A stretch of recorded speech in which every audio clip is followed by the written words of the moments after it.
Permanent posterior teeth.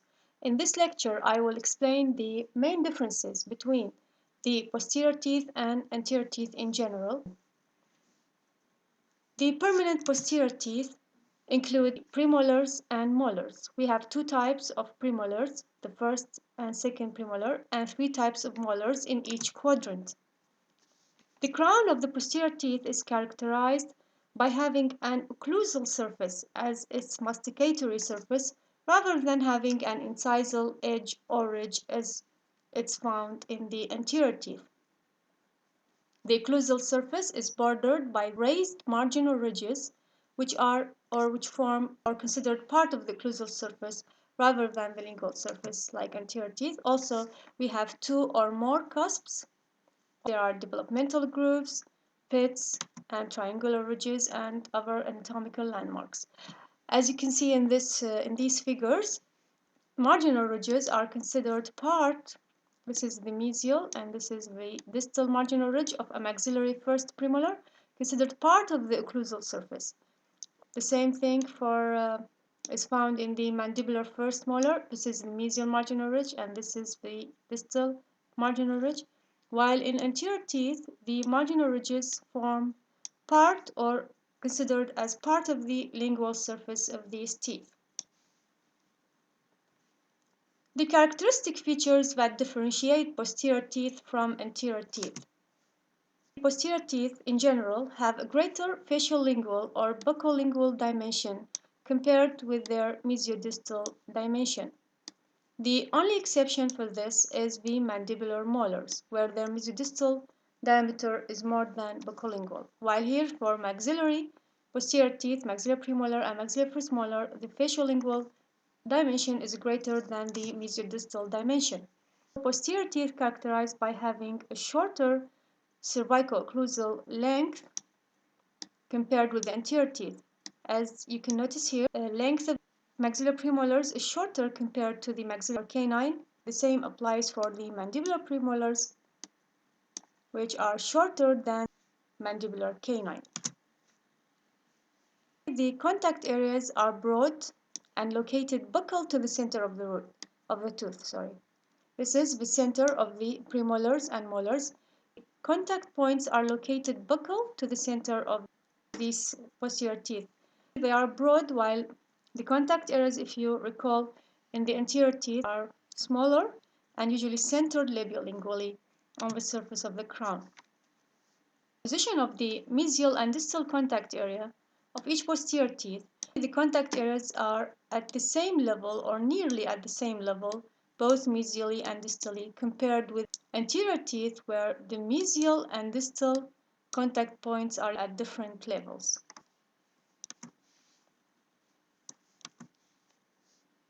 Posterior teeth characterized by less curvature of cervical line, both mesially and distally, compared with the anterior teeth. As it's shown here, the curvature of cervical line is much greater in the anterior teeth compared with posterior teeth. The location of crest of curvature or crest of contour or height of contour, both buccally and lingually, is at different levels. For the anterior teeth, the labial and lingual height of contour was located in the cervical third. For the posterior teeth, the buccal height of contour is located in the cervical third, while lingual height of contour is located in middle third of the crown. The geometrical shape of the crown of posterior teeth. From facial and lingual aspects, all posterior teeth, just like the anterior teeth, have an outline or can be outlined by a trapezoid of various dimensions. In that, the shorter of the two parallel sides is at the cervix, and the longer of the two parallel sides is at the occlusal aspect, just like the anterior teeth. What are the advantages that can be obtained by having this geometric outline? First, it will provide a greater interproximal space to accommodate for the interproximal gingiva. As you can see here, we have greater interproximal space for the gingiva and the supporting structures. It will create a space between the roots of the teeth to accommodate the root and the supporting bone and periodontal ligament. This configuration will provide contact area between teeth, whether anterior or posterior. Finally, it will prevent elongation of the antagonist teeth. For example, if the mandibular second premolar here was lost or extracted for whatever reason, the configuration of the teeth in this outline will prevent the opposing teeth, which are the first premolar and the second premolar, from over-erupting into space of the extracted mandibular second premolar. What are the geometric shape of the mesial and distal surfaces for maxillary posterior teeth? These surfaces, or the outline of these aspects, can be included within a trapezoid, in that the longest of uneven or parallel side is toward the cervix and the shortest is toward the occlusal plane. This will bring the cusps of the posterior teeth in the confines of the root.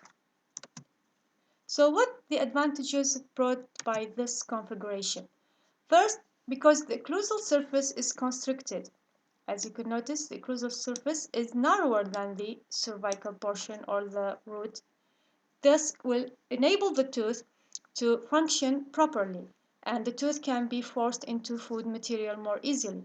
So this will provide better strength and support for the tooth to perform its function of mastication and chewing of the food. If the occlusal surfaces were as wide as the bases of the crown, in this case, excessive forces will be transmitted to the roots. Finally, this configuration helps to keep the tooth or provide self-cleansing quality for the tooth by drifting the food material away from the buccal and lingual surfaces of the teeth.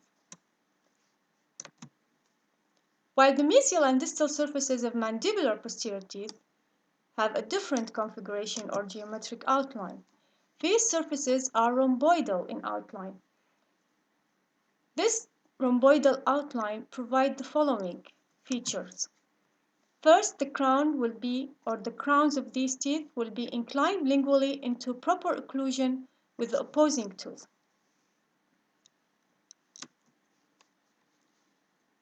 This configuration, as depicted in this figure, will keep the axis of the crowns and roots of the teeth of both jaws parallel. As you can see here, these are the line that passes through the long axis of maxillary posterior teeth and mandibular posterior teeth is parallel with the line of the force of mastication. Otherwise, if this configuration or the configuration was not like this, this will result in clash of the opposing cusps with one another and transmit a harmful force or strong or heavy forces to the supporting structures, which will lead to damage and destruction of these structures. So as you can see here, the mesial or distal aspects of the maxillary posterior teeth in the form of a trapezoid with the longest side toward the cervix, while the mesial and distal aspects of posterior teeth, mandibular posterior teeth, have a rhomboidal outline, which will help in providing proper occlusion and contact between the mandibular and maxillary teeth.